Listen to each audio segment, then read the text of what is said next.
Good evening. In Job chapter 7 and verse 12 this evening, we see, "Am I a sea or a whale, that thou settest a watch over me?"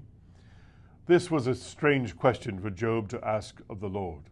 He felt himself to be too insignificant to be so strictly watched and chastened, and he hoped that he was not so unruly as to need to be so restrained.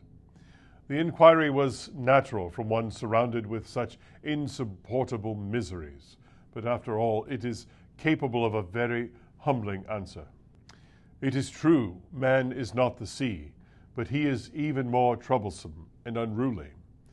The sea obediently respects its boundary, and though it be but a belt of sand, it does not overleap the limit.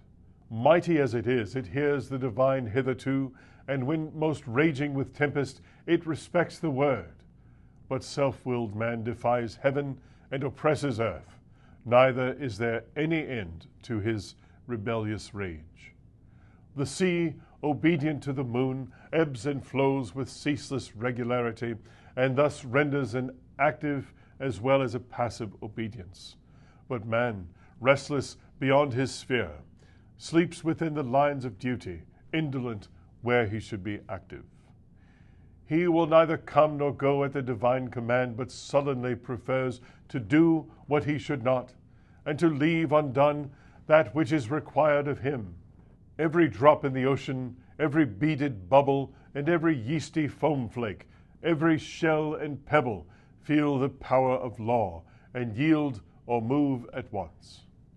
Oh, that our nature were but 1,000th part as much conformed to the will of God. We call the sea fickle and false, but how constant it is.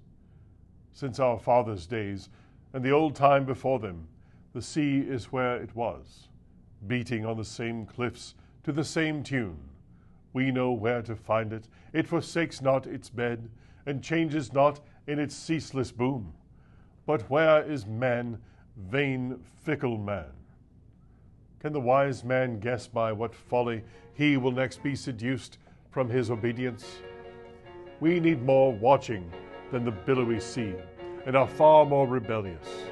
Lord, rule us for thine own glory. Amen.